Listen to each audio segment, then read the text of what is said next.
공모주들이 최근에 뭐 이름 따상 뭐 이러면서 투자자들한테 관심이 많은데 그래서 공모주 펀드에 대한 일반인들의 관심도 많다라고 얘기해 주셨어요. 그러면서 회장님이 보시는 요즘 공모주 시장에 대한 견해가 어떤지 알고 싶다라는 내용입니다. 글쎄 뭐 공모주 같은 경우도 어떤 경우는 보면 어처구니 없는 가격으로 사실 IPO 가격이 나오고 하는데 저는 공모주 펀드는 괜찮은 대안일 수는 있겠다는 생각을 해봅니다. 네. 알겠습니다. 이건 뭐 간단하게 대답해 주셨습니다. 공모주 펀드는 그래도 괜찮은 대안인. 왜냐하면 미래에 대한 가치가 사실은 시장에 상장되면서 또 반영이 되는 거죠. 그렇죠. 그리고 새로운 소유자가 들어오니까요. 네. 새로운 투자자가. 그래서 떨어질 확률보다는 오를 확률이 좀 있겠죠. 그렇게 생각합니다. 다만 공모주 배당률이 굉장히 낮아지고 하니까 네. 어쨌든 뭐 일정 부분의 대안 펀드로서는 괜찮다고 봐요. 네. 그 다음이 이 질문이 참 가상화폐. 어려운 질문이에요. 비트코인 가상화폐에 대해서 회장님은 어떻게 생각하시는지에 대한 질문입니다. 저는 늘 세상의 그 본질, 변화에 늘 고민과 의심을 던지고 있는데, 네. 작년 2년 전인가 블록체인 학원을 다녔어요. 2년 전에, 새벽에.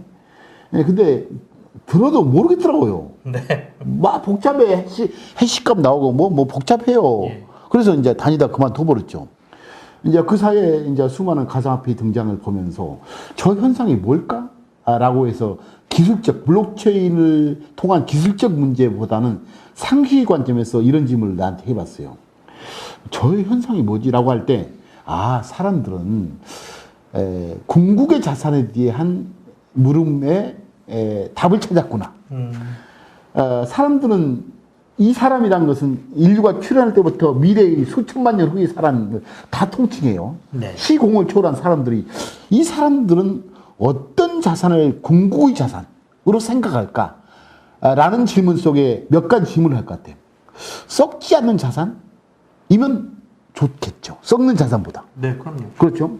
썩지 않는 자산이 궁극의 자산 중에 하나의 값이 될 것이고 두 번째로는 쉽게 보관할 수 있는 것. 네. 저장성이죠. 네. 저장할 수 없는 자산보다는 쉽게 저장할 수 있는 자산에 대한 요구로서 두 번째 궁극의 자산의 속성값의 그 범주. 세 번째는 남한테 쉽게 줄 수 있는 것. 이동성이죠. 네.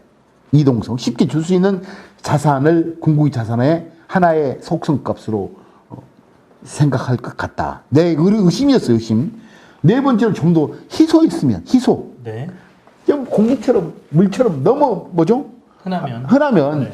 자산 가치가 될 수 없다고 생각이 들더라고요. 그래서, 썩지 않고, 쉽게 보관하고, 남한테 줄 수 있고, 그리고 희소한 자산이라면, 저는, 사람들이 궁극의 자산으로 볼 수 있겠네?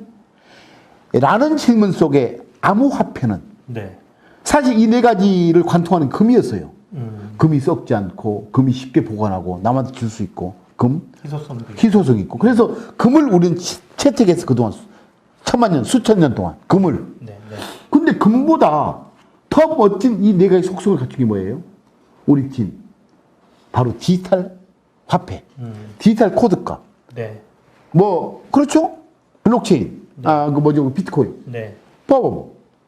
썩지 않고 디지털 코드가 썩어요? 쉽게 보관하고 쉽게 남한테 줄 수 있고 네. 희소하잖아요. 네. 그러니까 완벽하게 인간이 생각하는 궁극의 자산의 특성값을 가지고 있을 것을 발견한 거예요. 오래전에. 네네. 그런데 왜 쓰지 않다가 최근에 쓰느냐. 디지털 화폐에 대한 문제가 엄청난 문제가 있었어. 바로 복사. 막 복사해버리면 무한대로 늘어나잖아요. 네네. 복사. 두 번째 누가 지워버리면 사라져버려요. 네. 금은 깨도 있잖아, 그대로. 그냥 형태만 바뀌어 보이지. 그냥 컨트롤 딜리트 해버리면 사라져버리잖아요. 네네네.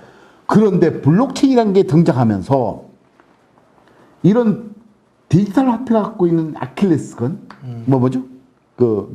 핵심적인 문제점. 네. 뭘 완벽히 없애버린 거예요. 사라지지도 않지. 복제도 안 되지. 그래서 저는 암호화폐, 디지털 화폐는 충분히 인간이 생각하는 궁극의 자산적 특징값을 갖고 있다.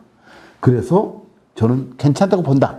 다만 너무너무 많은 자산이 등장할 거단 말이에요. 네네. 알트코인. 네. 그래서 알트코인 같은 경우의 등장은 그건 마다마다 시가총액을 부여하면 네. 시장을 무한대가 돼가요. 무한대.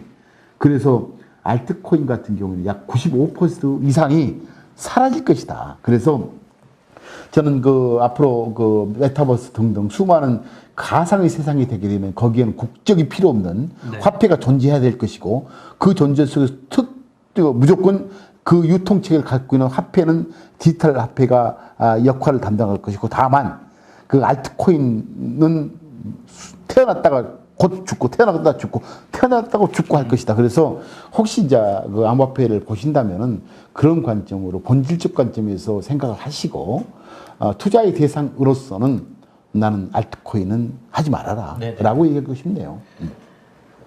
아까 속성값 얘기하셨는데 속성값으로 봤을 때는 궁극의 자산이 될 수 있는 충분한 자격을 갖추고 있고 그렇지만 그 부분에 블록체인이 결합되면서 더군다나 조금 더 강화된 상태인데 너무 많은 가상 자산들이 있으니까 그 부분은 분명히 고려를 좀 하셔야 되고 이게 아마 더 좀 진화되고 시장이 좀 가야 제대로 구별이 되겠죠. 그렇죠. 네, 그래서 위험성이 있으니까 맞습니다. 그 부분은 좀 고려를 하셔야 될 것 같아요. 네네.